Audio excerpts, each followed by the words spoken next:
3 up, 2 across, tap that play button 3 times, and walk through the archway into Dialogue Alley.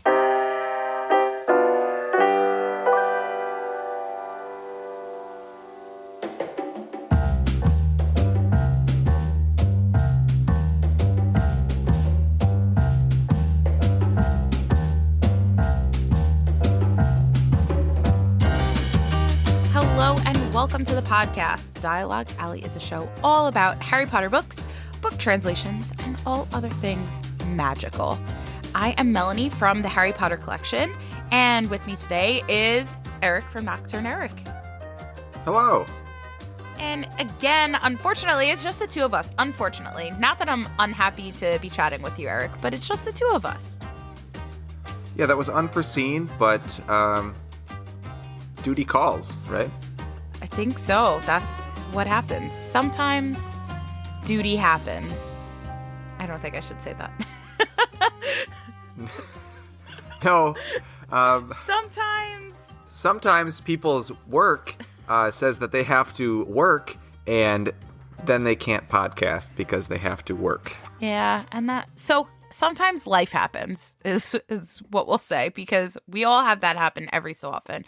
So it is just the two of us today, but we have some pretty fun things that we're going to be talking about, and it should turn into a pretty interesting conversation because we're talking about, for our main segment, something that Erik absolutely loves, and something that we talked about in our last episode that we were going to be chatting about. It is The Chamber of Secrets, the movie. We're going to be doing... Don't you mean the Academy Award-winning Chamber of Secrets, the movie? Oh... The sarcasm is so real.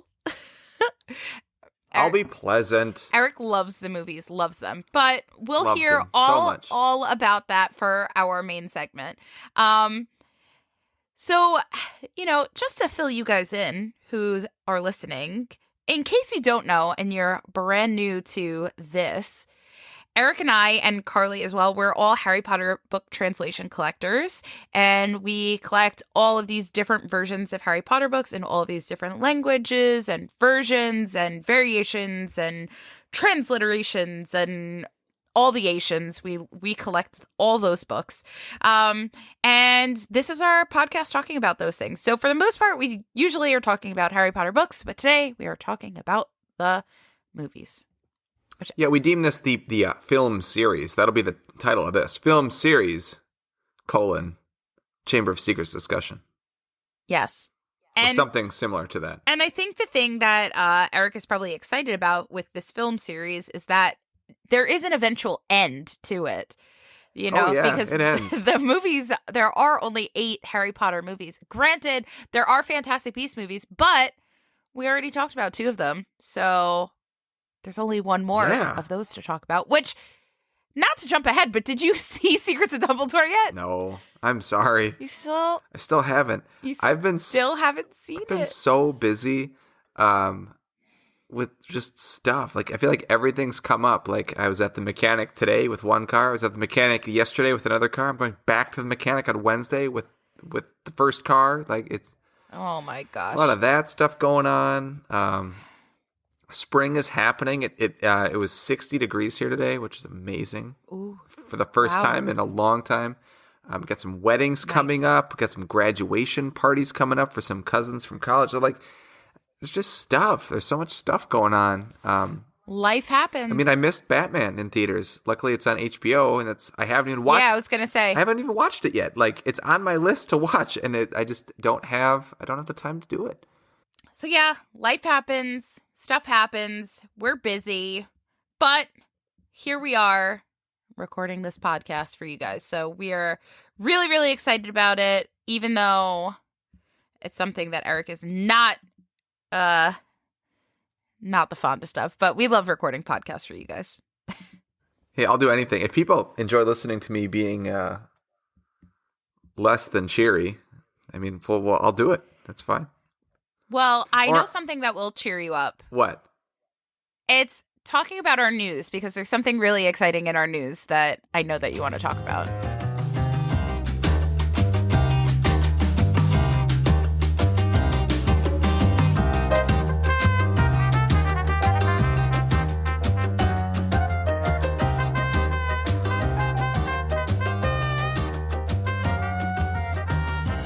Yes. So for the news, I thought we would start with an email that we received after we did the Yiddish translation a couple episodes ago for the translation of the show. And I made sure that I got permission from this individual to read the email. I asked if I could read part of it, but you know what? I'm going to read pretty much most of it. There's a ton of good information in here because as we discussed in that translation of the show about Yiddish, like we knew a little bit about Yiddish. Melanie, you had a lot more Yiddish experience along with Alon than I did with my wife, and Carly with no Yiddish speaker people in her family. So we got a lot more information. So I'm going to read it. This is from Nina. She's a listener. And here we go. Are you ready? I'm ready. All right. I'm not going to change my voice to a Nina voice because I don't know what she sounds like. I'm going to read it in my normal voice. Okay. I'm Eric. All right. I'm Eric, and I'm going to read an email from Nina. Here we go. It says, "Hello. I was studying Yiddish since the fall of 2018 for fun and previously bought the Harry Potter books in Hebrew, so I was beyond excited about the Yiddish version when it came out. I missed the first edition, which sold out in a day. Remember that, Melanie? I do remember that. It sold out in a day. That's why they had to reprint. Mm-hmm. It's crazy. My mom was reading an article saying it got sold out, and that's how I found out about this translation. I ended up finding your podcast after I read the Yiddish translation, which was super exciting. So far, I've only ever read the Yiddish and Hebrew translations of book 1, but I've collected some other cool covers since listening to the podcast. Yay. That's so exciting. Just to hear that is awesome. Yes. Just a note to Eric, that's me, because I took the helm on that, which I shouldn't have. Just note to Eric that the publisher is actually in Sweden, not Australia. I think I realized that after I said it. There's no involvement of Australia as a country to her knowledge, although the translator is Australian, right? Right. We know that. So the next part here, the Orthodox Jewish community knows and uses negligible Yiddish. Some yeshiva is Jewish school. Yeah. Oh, that's true. I thought it was a name for some reason, which I'm sure it is. Some yeshiva students who are Orthodox speak some Yiddish in yeshiva while studying, but they don't have conversational Yiddish. Yiddish is preserved primarily by the Chassidim. So it's Hasidim. So Hasidic or Hasidic Jewish. Oh, yeah. There we go. Yeah. Hasidic is like ultra Orthodox, super, super religious. Yeah, and you know what? Now that you say the word out loud, that's that word. I don't think I've ever read it. It makes a lot more sense when you hear it rather than when you see it. I don't think I've ever read that word out loud. Crazy. I watched a whole documentary about Hasidic Jews, so crazy. Anyway, there you go. The dialect that remains is the Hungarian Yiddish of the Satmar Hasidim, right? Yeah, getting close here. I should have had you read this email. You did good. No, you're doing great. No, because there's more coming up. Some Chabad Lubvikir Hasidim. How am I doing there? So that's just another, I guess, branch of Hasidic Jews. So okay. Chabad is another little branch. Okay. You're doing great. Great. They still speak a Lithuanian Yiddish dialect, but less and less. Many Victors? That one I don't know. I don't either. They know very little Yiddish. So Yiddish is in a major decline. This is what she's emphasizing. The numbers that we posted for the speakers are out of date. There are far fewer speakers, under 1 million worldwide today. And the number could fall even more because some of the speakers are unfortunately elderly, which I think we did touch on that a little bit. Yeah, that's kind of why, I think we were saying that Yiddish in general is it's the grandma language. I feel like my generation and which is your generation, yes. We see it as oh, my bubby spoke to me in Yiddish, and my mom still uses a lot of Yiddish words. Because of that, I use a lot of Yiddish words with my daughter. But it's the grandma language. It's the warm and cozy grandma language. But I definitely get that. So Nina continues that her mom's first language was Yiddish, and she didn't actually speak a lot with Nina in Yiddish, but she can't. I'm sorry. My mom's first language was Yiddish, and you would think she would converse with me to help me actually speak, but she can't because she forgot her conversational Yiddish, having not used it in decades. which happens to lots of languages, really, not just Yiddish. That happens to lots of them. My father's mother also forgot her conversational Yiddish, but she used a lot of random words when I was a kid, like Melanie described in her family. Makes sense. The health of Yiddish as a living language is very much dependent on the Hasidic communities who still speak it. Fact. Some notes. And that's something. I didn't mean to. Go ahead. Like interrupt the email, but that's something. Right after we had that episode, I was speaking to my father-in-law, who is Israeli and speaks fluent Hebrew, and he said all of the same stuff, that Yiddish is really spoken with the ultra-religious Jewish community. So if you're going into we have so many neighborhoods around here that have Orthodox community. So a lot in Brooklyn, a lot in Queens. There's Muncie, which is upstate. They're all speaking Yiddish. They're not talking in Hebrew, which is I think that's super cool. I don't even think I would have picked up on something like that. But yeah, that goes along with what Nina's saying in this email, is that it's the religious communities are still the ones that are speaking in Yiddish. Absolutely. So then she mentioned some notes about the translation itself, which is great. I mean, this is an information-packed email, which I love. We're always asking for this. That's what's awesome about it. Right, We're always asking. I know. I love it. So, notes about the translation itself.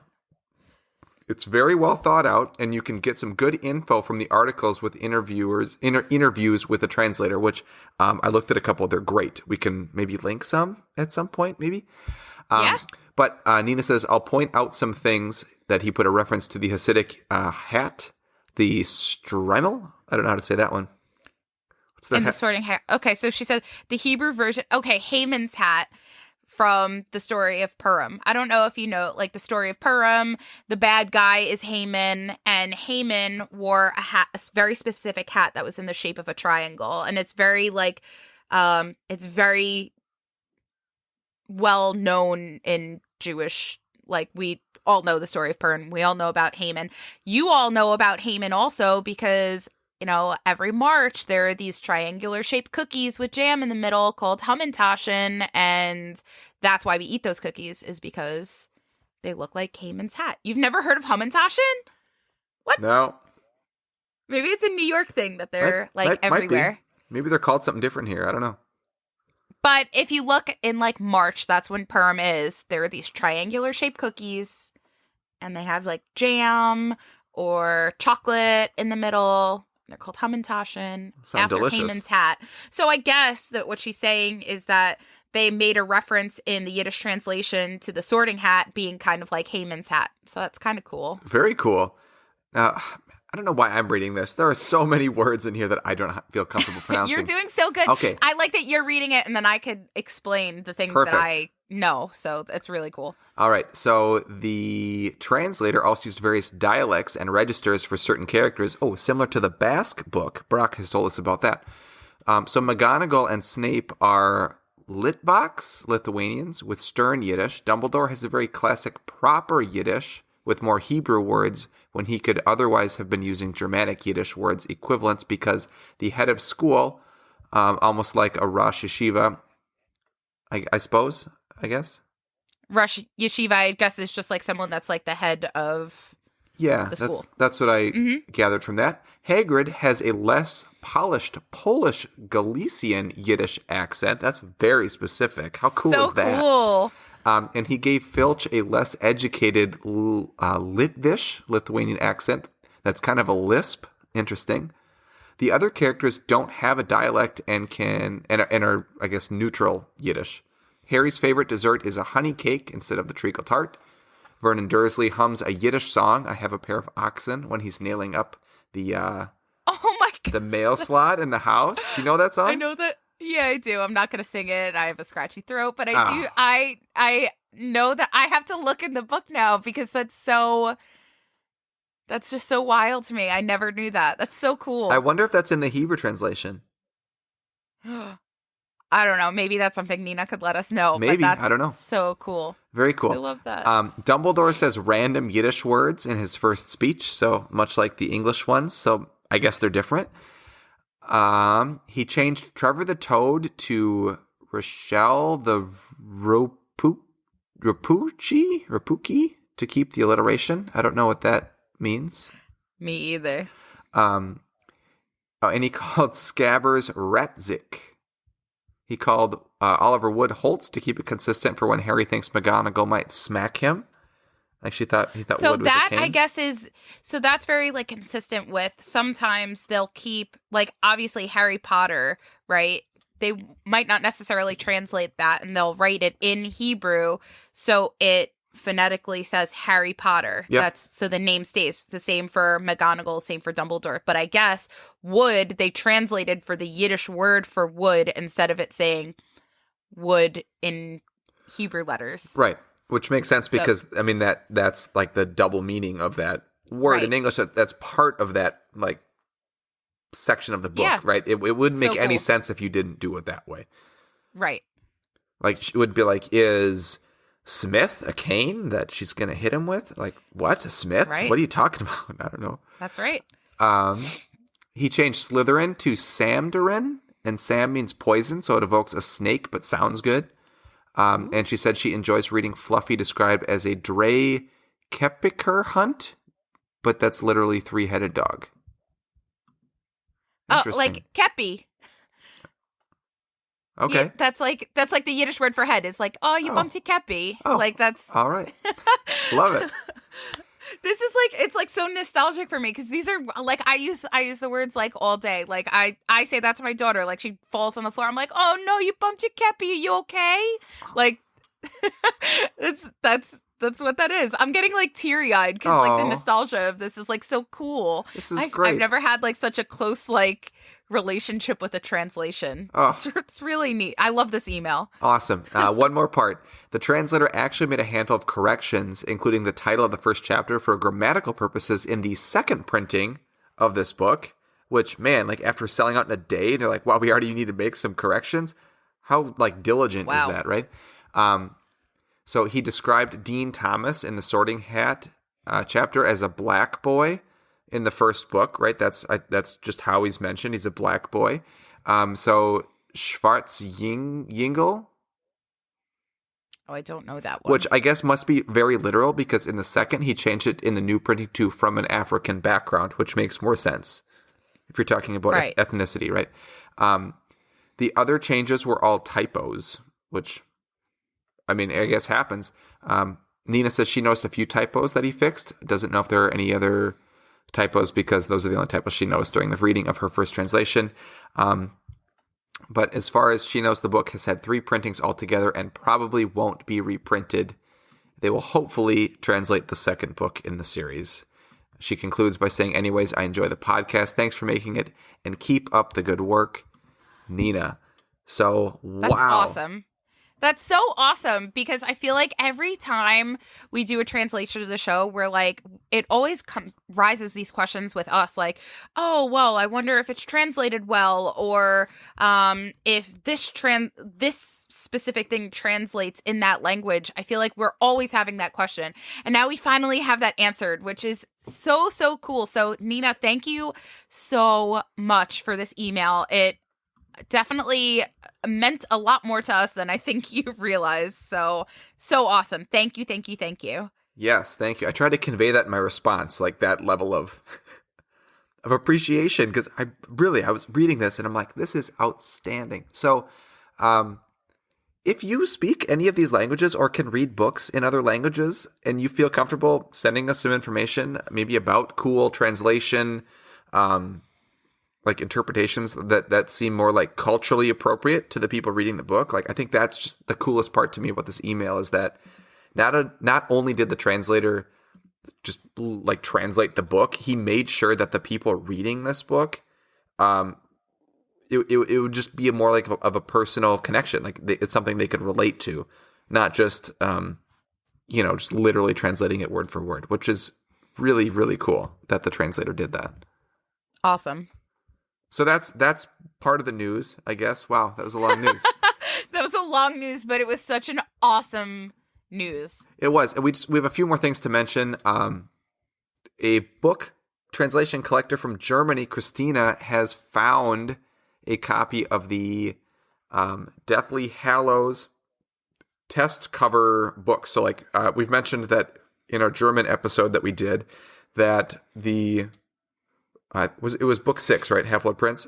They had a like not like a contest, but more of like an input like poll almost, where they would send a book with, you know, a jacket with one version of it, and then the, you know, cover underneath had a different version, and the readers could vote like, hey, I think this one's better.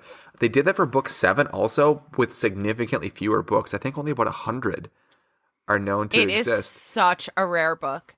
So rare. And she found one, and it came with all the swag that came with it, like the letter and the envelope and everything. Cool. That's so cool. So I feel like we're all jealous of that find, because that is a book that we all want on our shelves. Oh, absolutely. And it's also something like, I know that she's been looking for this book for a while, and she's German, right? And so it's hard enough for her to find living in the country that this book existed in. So I feel like our chances of ever acquiring this book are extremely low. It's not looking great, but I do feel pretty good about the fact that I have book 6. Like that makes me feel me too. good. And that was kind of all I really wanted. And then I found out that book 7 existed, and I was like, oh. And the alternate cover for book 7 is so good. I know, with the so fire. Cool. Oh, it's so fiery. And then our last thing is that Melanie went to the Harry Potter New York store. I did, and it was amazing, and that's all I'm really going to say about it, because I think I'm going to do a bonus episode doing a little bit of a catch-up with what's new at the store and the virtual reality experience, because I did both virtual reality experiences again this time, and everything was absolutely outstanding, but I think I'm going to do a bonus episode about it. So that is something that you will have access to if you join us on Patreon. And our Patreon has been launched for a little bit now, which is so cool. And we've been very active on our Discord, getting to chat with a bunch of other collectors. It has been so fun and so interactive. We already released one bonus episode, which Eric just released, and it is so cool. And it's really fun for me too, because I didn't get to be there when he recorded it. So it gave me something cool to listen to too. So the Patreon is really great. It's a great way to show your support to the podcast. And, you know, we talk about the Discord a lot, but if Discord's not your thing, you get access to this bonus content. So that's going to be something else that you'll get if you join us. So bonus episode. We do that every time. I want to like throw like confetti or like do a little popper. Bonus episode. So without spoiling anything though, like, was there new stuff at the New York store? Oh, yeah, there was some new stuff. And there was some stuff that I bought for the first time that was different. That was awesome. I have a hard time finding stuff there to buy, because the first few times that I went, I feel like I bought everything I could possibly want. But still managed to buy stuff. And it was great. Great. I can't wait to hear about it later. It's going to be awesome. I know. Stay tuned. Haha. All right. And with that, that concludes the news. That's it. That's the news. Are you ready? Are you ready, Eric? Yeah. Well, let's do it. Yeah. Oh, I mean, hop into your Ford Anglia. Yeah, I'm ready. Buckle up that seatbelt and press that invisibility booster, because we're about to talk about Chamber of Secrets. But it's faulty.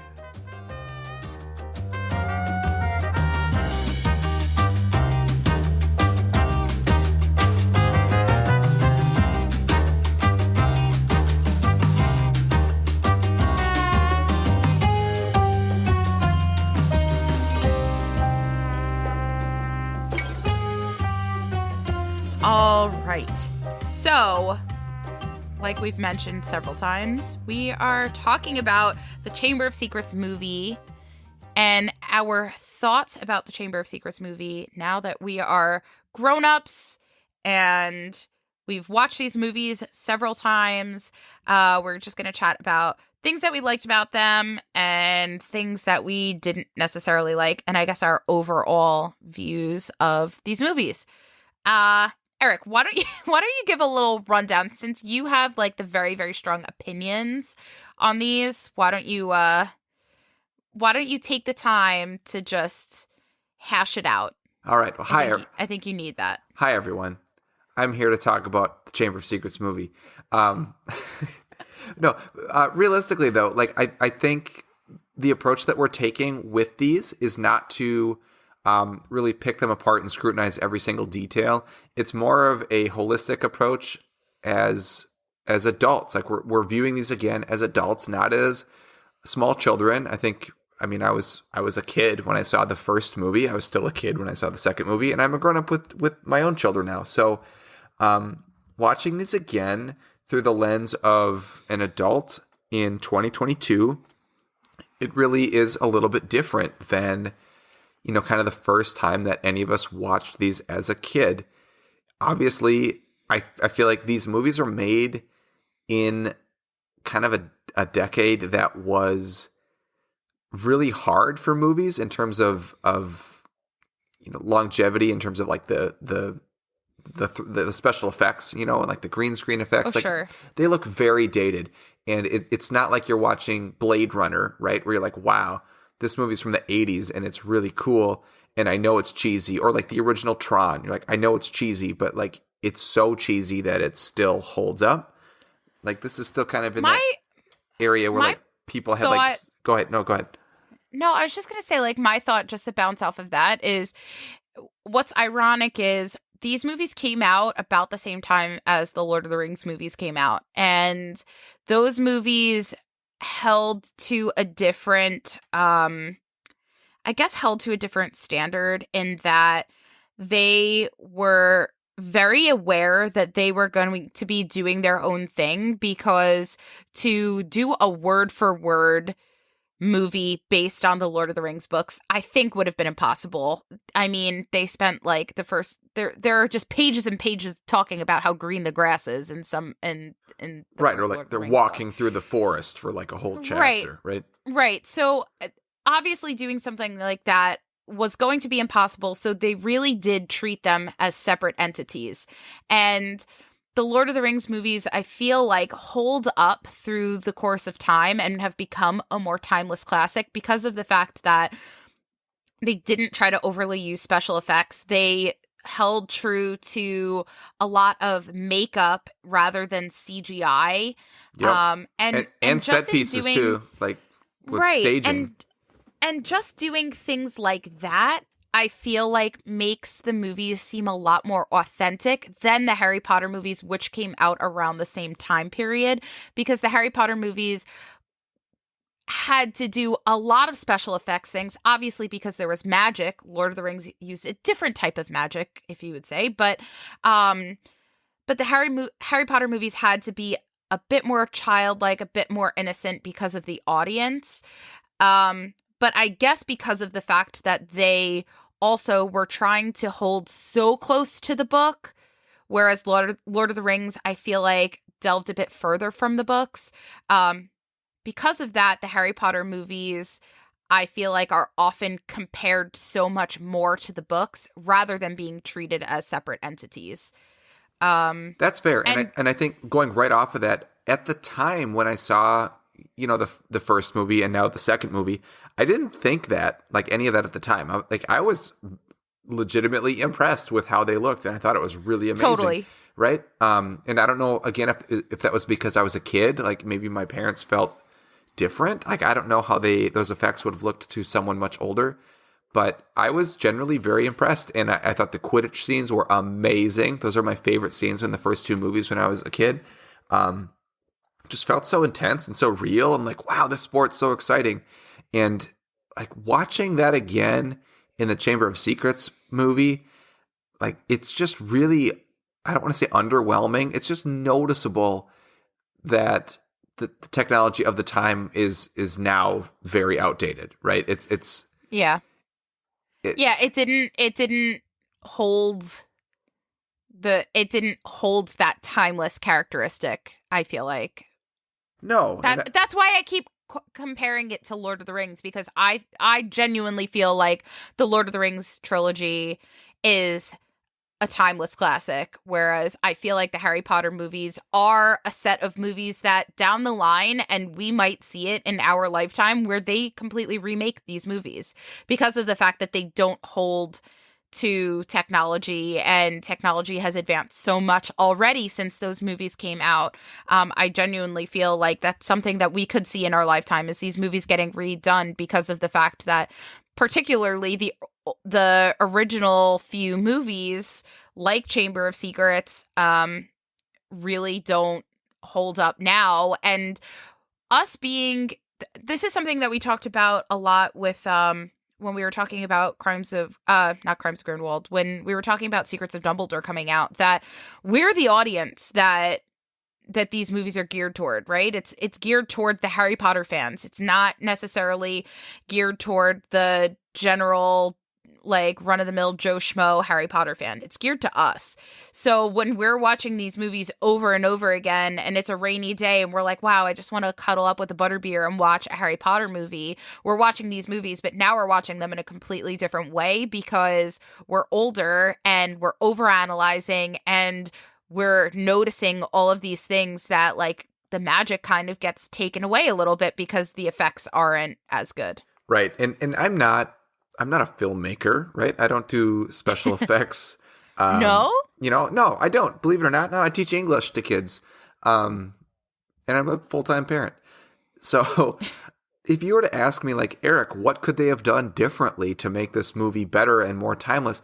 I don't know if they could have done anything at the time, because they needed to do these effects in order to pull off certain scenes in the movie, right? Like, they couldn't have made a giant basilisk that wasn't like a CGI snake that would have looked better or more timeless than the one they produced. Right. Like it's such a big snake. Or like the Quidditch scenes. Like, I don't know how they could have pulled that off without doing what they did at the time. So I don't have a suggestion for how they could have made them better in that regards, just because I'm not a filmmaker. So when I criticize things about it, I'm not faulting them for doing what they did at the time. I'm looking at it as a person in 2022, just looking back at that movie going, wow, this looks dated. I mean, even if you watch the first Toy Story movie, I don't know if you've watched that recently. No, it's been a while. I mean, you can tell that's the first Pixar movie fully, like, computer-made film, right? It's when you're not looking at the main characters, if you look at any of the backgrounds, you're like, whoa, there's a lot of detail missing there. Or like when they show the shot of the neighborhood and it's like a bunch of just blocky houses from Sim City, you're like, oh, they're just like a bunch of empty houses. There's no depth really. But at the time, they were doing everything they could to make this movie happen, and it was outstanding, right? At the time, I was blown away. So you can kind of look back at that and say, well, yeah, I wish there was more detail here, but they could not have done it any differently than they did. So that's just my way of saying, like, I'm looking at it as a person from 2022. There are going to be criticisms, but I don't think they could have changed a lot to make it different. Yeah. 20 years later as I'm watching this movie. Yeah, absolutely. So if you're taking a look at the movie, specifically looking at Chamber of Secrets, like, what are some things that stand out for you that in your rewatch, like, irked you, or in your rewatch, like, stood out as like, ooh, I like how they did that? Like, so, what are your thoughts? I'm going to start with the positives, because I bet you didn't think I would. I think this movie does a really great job of sticking to the book. It really does. There are a lot of details that they cram in there, which sometimes seems like overkill, because this movie is the longest of all the Harry Potter movies, even though it's like one of the shortest books in the series. They really did a great job putting all the details from the book in this movie, including all of the characters. They almost like go out of their way to mention some names that are in the book, even though they're not, important to the plot line in any way. In doing so, though, that's where I find the negative. There are still some differences that they chose to tweak or not hold faithful to the book that just bother me because they didn't just continue on with the level of, symmetry between the book and the movie. So, I mean, I'm like thinking what? I don't know. I don't think the dueling club scene is particularly that great. There's really no lead into it. Like, it just kind of seems out of place in the movie. Like, oh, there's a dueling club, but there's no build up to it. Like in the books, they're like, oh, there's a posting and the notice board stuff.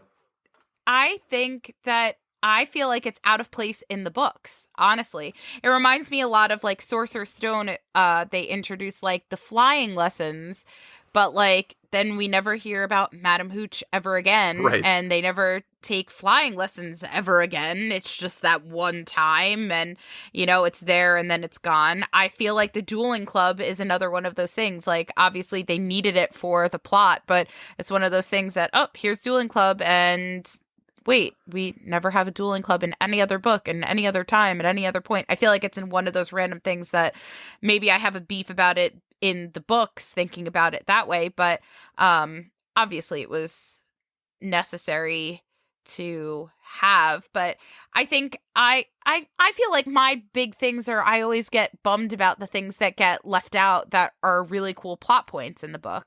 Like the Death Day party? Like the Death Day party. Yeah. But if you think about that, it goes completely in line with what we were just talking about. Think of how hard it would have been to do all the CGI for all the ghosts in the Death Day party. That would have been impossible. Right. And would it have held up now? Like, or would we have kind of gone, oh, like, this is kind of hokey, right? I don't know. Yeah. That, I feel like Percy's whole storyline, I feel like his character arc is kind of forgotten a bit in the movies, or quite a lot. It's just like all of a sudden in Order of the Phoenix, you kind of see him like, oh, wait, Percy's like a ministry dude now. And you don't really realize like he had this whole arc of, having a girlfriend and becoming head boy and being really ambitious and, all of that, his ambition going to his head and that really turning him from being, just a student into being a very selfish individual.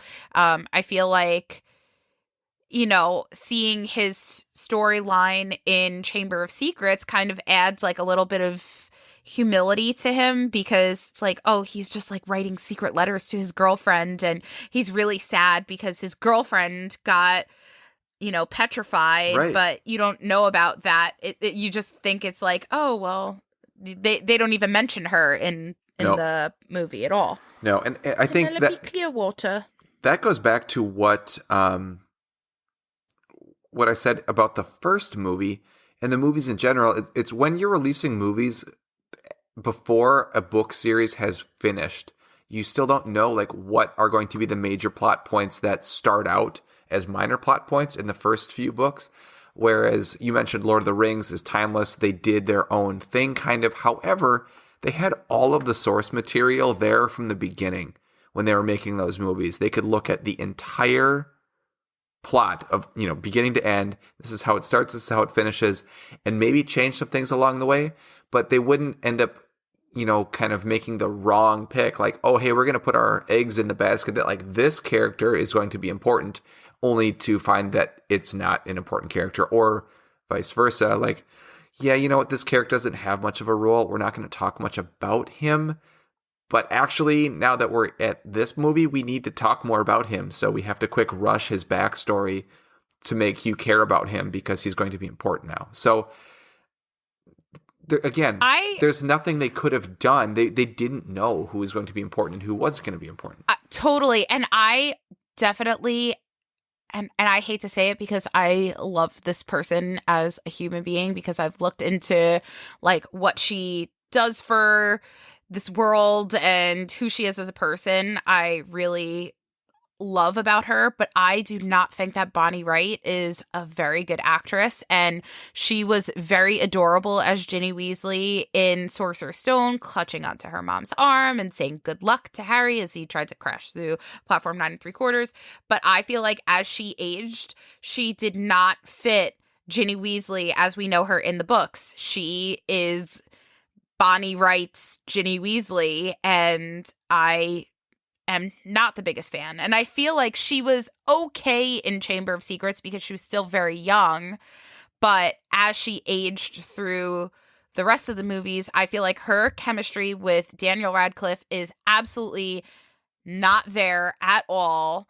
And they had to stick with her because she's been in it from the beginning. So right. And they did that with a lot of other characters too. And like conversely, I feel like there are characters that got better as they got older, right? I mean, like, oh, totally. I think boy, I'm blanking on the name. The guy that plays Neville Longbottom, what's his name?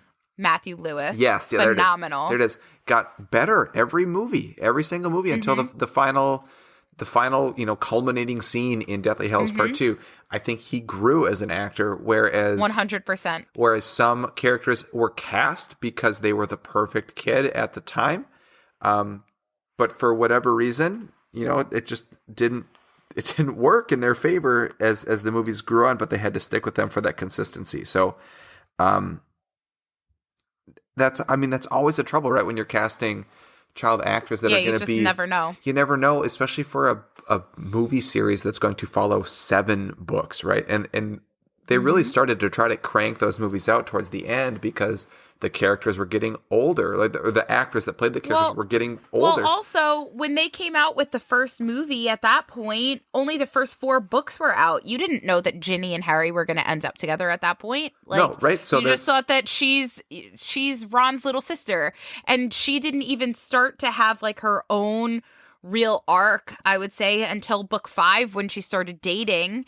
And then you realize, like, oh, wait, she's, like, not just a Weasley kid. She's her own person. Right. She's not just this little girl that, like, is obsessed with Harry Potter. She is her own entity of a human being.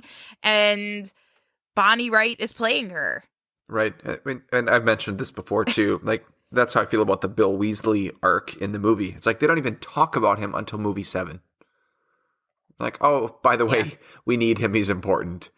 And I kind of feel bad about that. Like, I liked his character development starting in book 4, where you got to meet him and kind of gain his personality and, kind of see the chemistry start between him and Fleur in the books. And then it, grows a little bit more. So, it's just a little disappointing to me that happened. And again, there's no fault to anyone because they did not know what was going to happen. So, yeah, there's that. I mean, all right. So to talk about some positives that I will go ahead and say, as far as Chamber of Secrets. First of all, because of the fact that it's still Chris Columbus that's directing them, I feel like it still had a very fresh direction that it was going in, and also because it was still very like quote unquote Hollywood. Because the movies were so new, you still had John Williams doing the soundtrack. So the music at that time was still phenomenal. Like, I love the soundtracks for the first 3 movies because they're John Williams. Because he also did the very iconic character themes. And Lockhart's theme that he created is like, it is stuck in my head literally all the time. Like, I'll be walking up and down the stairs going bum bum ba-da-dum bum bum bum bum bum ba-da-dum, and like it's so iconic. So I love watching Chamber of Secrets because I love the music in Chamber of Secrets. I also think that Gilderoy Lockhart is a phenomenally ridiculous character, so I like watching him play out, and that's always very fun, having like the exposure, I guess, to new characters that are introduced. But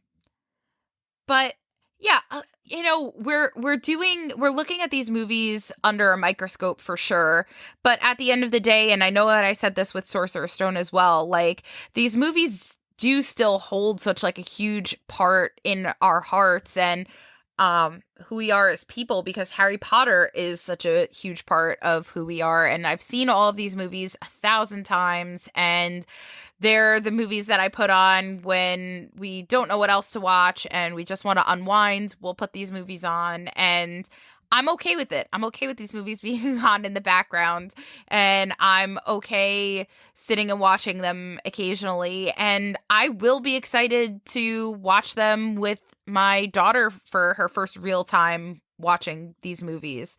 And get to kind of see them through her eyes, and as a child who these movies were intended for, I really can't wait to see like what she'll think of them one day.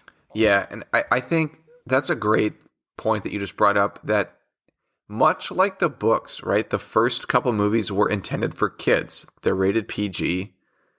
They're kids movies. And much like, book 1 and book 2, and I'd argue even book 3, are written for kids. They're children's books. So I think, was it Potterglot that said if he ever recommends someone read Harry Potter, they have to read the first 3 books. They can't just stop at the first book, because he views the first 3 books as kind of the first chapter of that storyline. Mm-hmm. And I would almost agree with the movies that the tone of movies 1 and 2 is just vastly different than movie 6 and 7, both parts. And, I mean, completely. Even 5. Like, and you don't even need to watch the movie. There's probably actually, I know there is like a supercut of the Warner Brothers logo going across the screen, and it's so happy in the first couple, and then it gets darker and darker and darker, and then it's like cracked cement lightning bolt cloud of doom, right? Oh yes. Yeah. So, like, watching these as a series, it's really interesting to me that like there's so much kid stuff in the first few, and that stuff is totally gone by the last couple movies because of the way the books were played out also. So like my wife and I are watching all the Star Wars movies in order right now. It doesn't ever feel like any of them are like made for kids, with the exception of like Jar Jar Binks. We talked about him before, but I love Jar Jar Binks. they're all made for Star Wars fans that are like adults. And like the Lord of the Rings, it doesn't seem like there's any sort of tone that changes throughout those movies. It's very like they're all very congruent with each other in terms of of who they're made for, and what kind of emotions they're trying to invoke out of the viewer. And I feel like it's harder for me as an adult to watch the earlier movies, even though they're more faithful to the source material, just because they're so blatantly for kids. And which is fine. I love kids movies, right? Like Beauty and the Beast is probably one of my top 3 movies of all time. But it's just hard for us to watch them now. Yes, that's but like exactly. When we were kids watching those movies, we saw them in a completely different light, for sure. Exactly, 100%. You nailed that. So that's it. That is Chamber of Secrets. That's Chamber of Secrets. I will also say one more thing that bothers me every single time I watch. No. Well, I know you couldn't get out this easily. Say it. The part in the movie when they learn about the Chamber of Secrets from McGonagall, like, just bothers me every time, because it's like, yeah, why didn't they just put Professor Binns in the first movie? Because he shows up in literally every book multiple times. Whether it's like Hedwig. CGI, man. I told you. That would have been expensive. I know, but I mean, John Cleese is in there. Like, it wouldn't have been that terrible. They wouldn't have had to show him a lot. They could have just showed all the bored kids. They couldn't have had, like, Professor Binns was easy to leave out because of the fact that they could easily replace him with Professor McGonagall, right? But they needed to have Nearly Headless Nick in the story because it was a major plot point that Justin Fletchley saw the basilisk through Nearly Headless Nick. Right, I get that.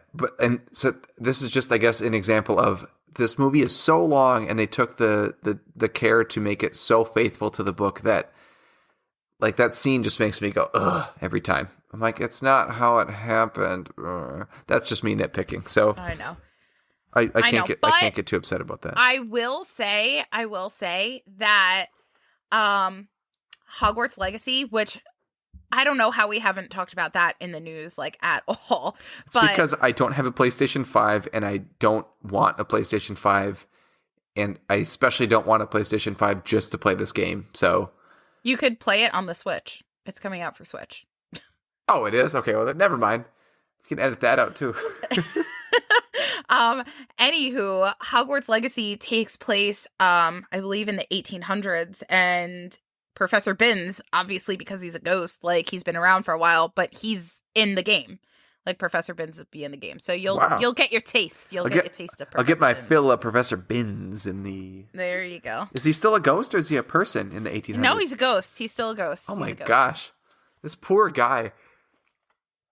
Sometimes Yeah. I have a hard enough time teaching for like a week at a time, let alone like he's just hundreds of years at a time. An eternity. Oh boy, crazy. All right, well, Chamber of Secrets. So was I as negative as you thought I'd be? I feel like that was a very like intellectual, okay conversation.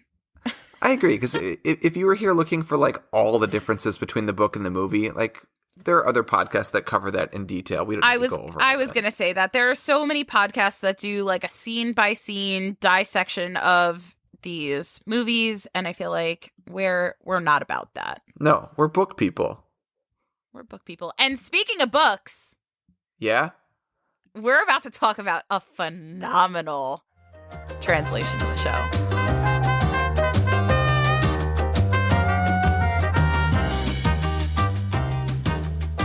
All right, so our translation of the show, I am so excited about because I picked it and it is one of my absolute all-time favorite books. It is the 20th anniversary German edition of Harry Potter and the Philosopher's Stone. Yes, but did you really pick it, Melanie? Well, it was my suggestion.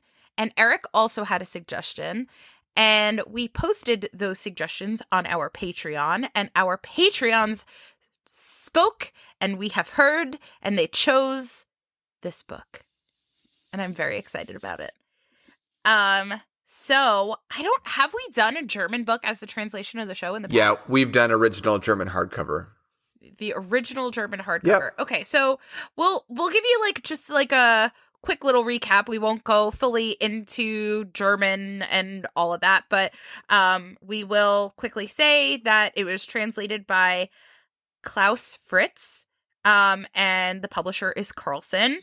That has not changed, even though it is now the 20th anniversary edition. Those things are all the same. They pump out those books in Germany. We did a whole episode on all the books from Germany. Which there are so many German books already outdated because they've come out with more since we put it out. Wait, did you get that new paperback? No, not yet. I haven't gotten it. No, I haven't gotten the new paperback. My friend from Berlin is visiting this summer, and I said if you saw one at a store for cheap, pick one up. If not, I can just buy it online. But it's more fun if he picks it up from Germany. That would be a lot more fun. I know. Yeah, I need it, even though it's literally the same cover art as the past two paperbacks that they've come out with. It's just another German book with that same art, but the same Harry on the same broom, slightly different. But he's in front of something different. Yes, but completely different from those books. Ooh, there's a loud ghost. There's a loud boom here. Someone must have dropped something. Was that Professor Binns? I don't know. No one entered through the wall, so probably not. I don't know. This book has a completely different cover artist from the other traditional German books, which is really, really cool. We're going to skip over the part where we would typically talk about information on the German language. But let's do a quick little chat. Eric, how rare is this book? It's not. Go to Amazon and buy it. Brand new. A brand spanking new. Brand new. And how valuable is this book? Unfortunately, not very. In a monetary sense, it's not valuable. However, priceless to my heart. Having it in your collection is another story. This is a book, really quick. When I bought it, it was the first time I'd ordered something from Amazon Germany. And Ooh. I bought this book. And this was before the box set came out. I just bought this one. I only have this one. I need the rest of them because they're so cool. Oh, you need to have this whole set. I know. Sure. I do. But I'm not worried because, like we said, it's not rare and it's not hard to find right now. So it's on my list. So I'm not worried about getting it. But I ordered this book and it arrived and it was an empty envelope from Germany with the bottom torn off. So like the book had fallen out at some point in the journey. Oh. Yet they continued to deliver the envelope. Like, That's so sad. It is sad. So I was like, well, that stinks. So I contacted Amazon Germany customer service, and I'm not kidding, best customer service I've ever dealt with. That's good. I mean, not only are they in Germany, but I sent them the stuff in English, and they responded in English, and I said, like, hey, I didn't get my book. I arrived, the envelope was torn open. And they said, oh my gosh, I'm so sorry.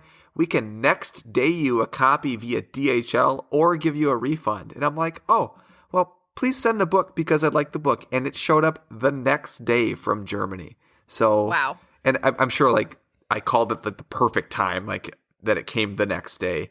Or, maybe it came in, like, 2 days. I think I called, or I messaged them, like, in an evening.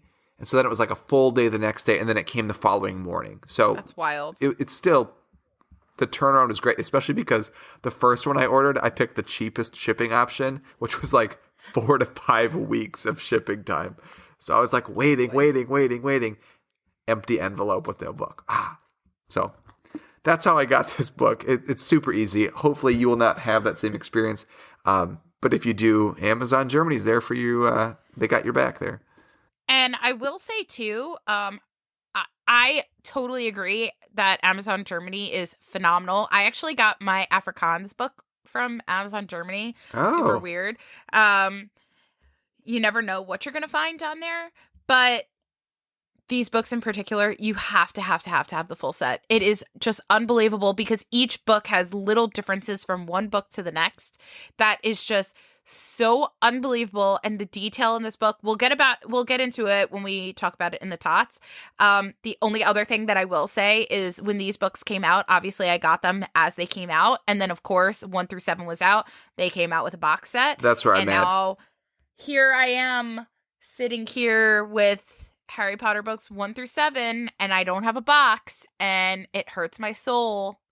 Because I love a box. I'm probably going to buy the box. That's what I'm going to do. And then I'll do something with this single book. Maybe we'll give it to a Patreon person for being a Patreon member. I don't know. Because, now that the box set's out, I need the box set. I know. I want the box. Germany has a few box sets. I just want the box. I know. I guess I could probably feel okay about the fact that I have all the books and I don't have the box. Oh, you should. If I had all, okay. You should feel fine. If I had all the books without the box, I'd feel totally fine. Yeah, I guess I'll be okay. So let's get into our tot scale. All right, let's do it. So if you take, I have a bit of a stuffy nose, so I feel like I'm going to be not the best with this, but I'm going to try. If you take this book, and I would say it's probably about an acceptable for smell. I'd agree. There's really not much smell. Not much to it. It's not a bad thing because bad smells are bad. Good smells are good. No smell is okay. I think that's on the good side of the scale. Yeah, I would say, acceptable is still passing the OWL. So I would say that it is acceptable for smell. I agree. Size and proportions, I'd probably give it an exceeds expectations. I feel like the size and proportions, there's nothing like outrageously stand out with the size and proportions of it. It's nice rectangular, it's a nice thickness. I don't know, exceeds expectations. Yeah, I'll be boring and agree with you for that same reason. Boring. So that's it. Boring. And then how the book feels in your hands. Again, I would give it an exceeds expectations for how it feels in your hand. There are so many other areas that this book really excels, but Yeah, how it feels in your hands just feels like pretty standard book. You know, it's a matte texture book. Doesn't necessarily have that super buttery texture, which I feel like could have possibly elevated it even more than it already is. But the matte texture is nice. Nothing really wrong about it. But yeah, I would give how it feels and exceeds expectations.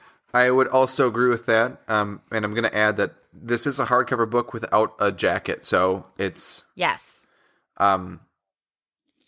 It's kind of like everything, like what you see is what you get, right? It's like it's all there. There's no like hidden surprise like under the jacket like there was on the Korean book. Oh my gosh, that I did on my bonus episode. Ooh. Oh man, like I forgot like how cool that book was under the jacket, because the jacket's so nice too that you don't ever want to take it off. But wow, that's something else. So yeah, I'd agree with you. I'd say E for that. All right. Quality of this book is easily and outstanding. Easily. It has very sharp corners. The pages are very tightly bound. They're crisp white.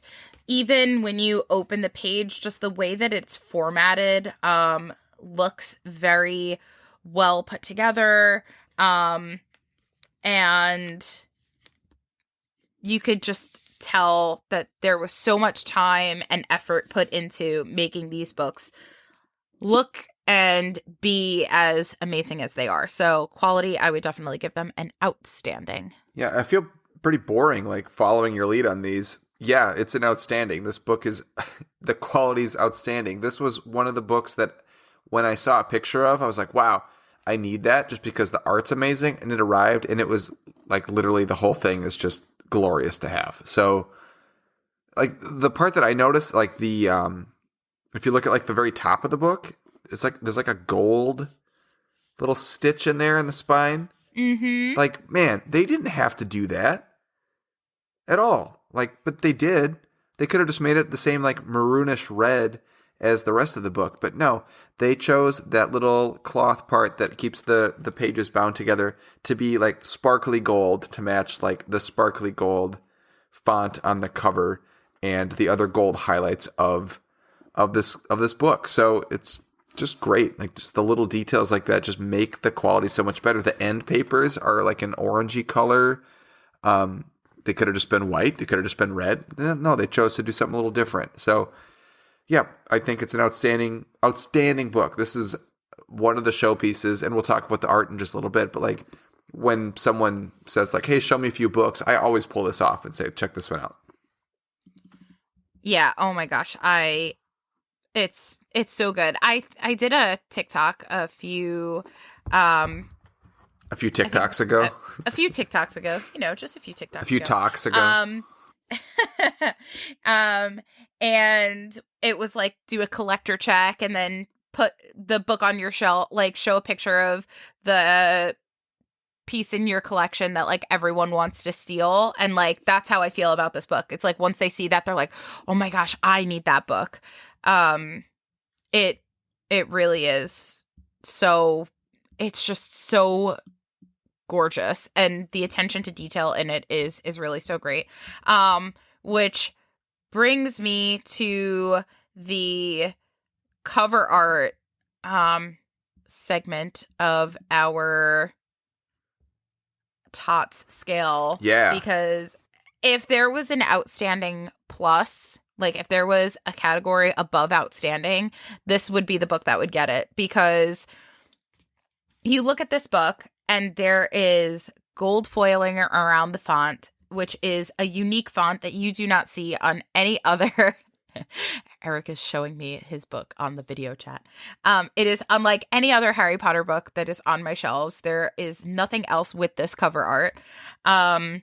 The little details, every single place on this book. You have Ron in the corner with Scabbers. You have Hermione in another corner with books. The Hogwarts Express is going by. Harry with a snitch on the top. You look at the spine of the book and it's so intricate. And something I said before that's so awesome is, as detailed as this book is, it is different enough from every other book in the set where the logo is slightly different, where the details are slightly different, but they all are consistent. It's just so brilliantly done that words and even pictures do not do it justice. You need to have this set on your shelves. You do. And the foiling, I guess you would say, around the Harry Potter script on the front. I mean, well, one, the font is just unbelievably great. It's so subtle yet so powerful. Like, it's just like kind of on the outline edges of all of the words. It's not the full, like, you know, Microsoft Paint tool where you just like put the little paint bucket and fill the whole thing in. It's like just the outside edges, like you drew it with a pen to kind of accentuate the edges of this font. So it's just great. I think everything you said, plus this font, the details are outstanding. I love how this book looks from the side, spine wise. It's just a nice. It breaks up what I think generally is a pretty. I don't want to say boring because I like all these books, but it just very run of the mill spines that we're used to seeing on our shelves when we have all these different translations. This one really pops. You can tell which one it is immediately. When we had to pull this one off the shelf, I knew exactly which one it was. I didn't have to like go through and be like, all right, which one is it? It's right there. It really stands out in a good way. So yeah, outstanding for the cover art, and it's well done. Like, this is amazing. This is an amazing book. It's cheap to get. It's not rare. You should go get it right now. It's not going to cost you much. Exactly. It's like €17 in Germany, like jacket price. I don't know why you would be in Austria, but if you are, it's $17.50 in Austria. But go to Amazon Germany and just buy yourself this book. You will not be disappointed, even if you don't collect translations, which I know a couple people that listen just don't, and that's fine. This is one that you want to have. Like, it's just a really, really cool book. And it's also, I feel like we say all the time, like, if you're just collecting these books to have the languages on your shelves and you're not particular on the cover art that you're going to get, like, I know we were saying about the Estonian books that have new cover art coming out, that you should go get those because, you know, it's either get the new cover art or get the Mary Grand Prix cover art. Yeah, or like Lithuanian too. Yeah, totally. Yeah. Like, if you need a German set, get this set.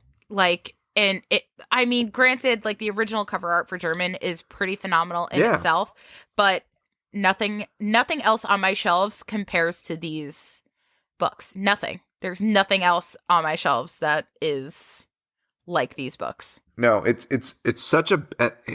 I don't know how they got it so perfect. Like, it's so busy, but it's not overwhelming.